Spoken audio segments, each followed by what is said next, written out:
हे guys, good morning. कशा आहात तुम्ही सगळे? मजेत ना? मजेतच असायला हवे.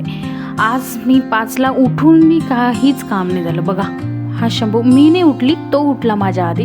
तो उठलेलाच असतो, खेळतो तर खेळतो, थोडाफार खेळतो आणि सारखं घ्यायला लावतो, उठून जातो. मग त्याच्यामुळे माझी झोप नाही. बघा, 6:45 वाजले तरी आज तो मस्त बसलेलाच आहे माझ्यापाशी. त्याचे पप्पा गेले बाहेर, ड्युटीला गेले, सॉरी. इथं बघा कसा बघतोय तो मोबाईलमध्ये. इथं मी आंघोळीला पाणी लावून दिलं, तोपर्यंत मी झाडू मारून घेते. झाडू पण मस्त आहे मारणं, कारण सकाळी सकाळी मी आधी झाडू मारून घेते घराला. बाहेर आमचं बाहेर खूप मोठं जागा आहे, त्याच्यामुळे मी झाडू मारून घेते. आज मी हेअर वॉश केला, खूप दिवस झाले. ते खूप म्हणजे मी हप्त्यातनं 3 वेळा करते, पण यावेळेस काय एवढं 3 वेळा नव्हतं झालं, 2च वेळा झालं होतं. त्याच्यामुळे मी केस धुवून घेतले मस्तपैकी.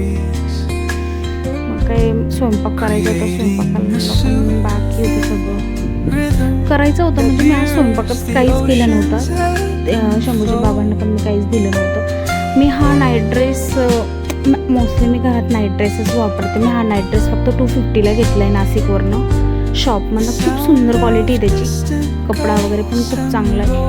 इथं मी माझे केस मी जेव्हा पण मोकळं सोडते ना, शंभूला काय होतं काय माहिती, एवढा खुश होतो काय माहिती, नुसता हसतो, केस पकडतो.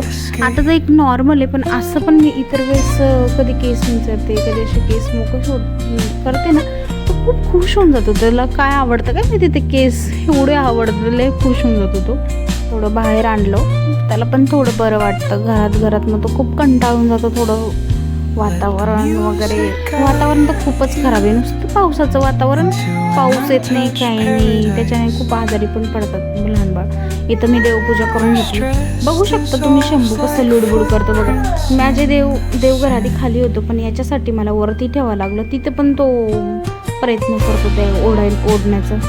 आधी तर त्यांनी डायरेक्ट आरती किंवा आपण अगरबत्ती वगैरे लावतो ना, ते 2-3 वेळा हातात ओढून घेतलं. तो भीती वाटते ना, चटका वगैरे लागला का. तो सारखं कशात पण, आमचं घर आधी छोटं, त्याच्यात हा भाऊ इतकं लुडबुड करतो. मांडणीला पण हात लावतो, सारखं मांडणीला हात लावतो. असं वाटतं की पडून जाईल का काय. इतकं लक्ष द्यावं लागतं ना त्याच्याकडे, खूप लक्ष द्यावं लागतं. इथं माझी देवपूजा झालीच होती ऑलमोस्ट. हे बघू शकता तुम्ही, रांगोळी मी काढायची बाकी होती. आधी शंभूला मला खाऊ घालायचं होतं, मग मी रांगोळी काढणार होती. तेच मी तुम्हाला असं सांगणार होते की रांगोळी मला काढायला खूप आवडतं. मी बाहेर पण काढायची आधी, पण शंभूमुळे मी नाही काढत. तर मी शंभूला खाऊ घालते. याला माझ्यात सगळ्यात मोठं काम आहे ना, ते शंभूला खाऊ घालणं, कारण की तो एवढं खायला कंटाळा करतो आणि त्याला खूप रावण्या करून काही ना काही दाखवून त्याला खाऊ घालते मी.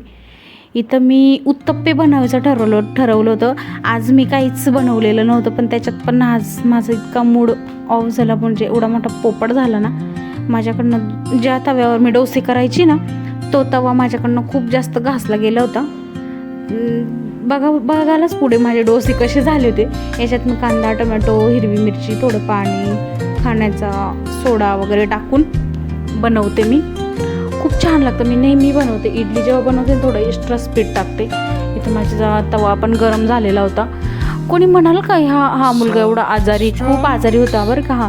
पण झोपायला एवढा नाटक करतो ना, अर्धा 1 तास झाला याला मी झोका देते, पण हा झोपायला तयारच नाही. शेवटी मी याला काढूनच घ्यायचं ठरवलं की काढून घेऊ. मला पण खूप भूक लागली होती, 1 वाजला होता. इथं मी करायला घेतले. बघा तुम्ही पुढे किती छान पद्धतीने झालेले आहेत. खूप छान पद्धतीने झालेले आहेत. खायला तर खूप टेस्टी लागतात ते. बघा, अशा पद्धतीने झाले होते. माझ्याकडनं ना तवा खूप घासला गेला, तर लक्षातच नाही राहिलं माझ्याकडे डोश्याचा तवा तर काही नाही. इथं आमच्या ब्रह्मकमळाला 4 कळ्या आलेल्या होत्या. आज रात्री ते उमळणार होते. मी तुम्हाला दाखवेलच पुढेच की कसे आमचे फुलं आले आमच्या छोट्याशा बागेच्यात. खूप छान आहे. याच्या आधी पण आलेलं होते. इथं दुपारी काही काम नव्हतं. आमचं कपाट बघा, कोणी म्हणणार आहे का आमचं हे ऑर्गनायझर किती घाण झालं होतं. मी काढून टाकलं होतं डायरेक्ट. सगळे कपडे मी एका याच्यात भरून ठेवले होते. इथे आमचे फूल पण छान पद्धतीने उमळलेले होते. मी त्याची पूजा करून घेतली मस्तपैकी. सो असा होता माझा आजचा दिवस. बाय, भेटूया नेक्स्ट व्हिडिओमध्ये.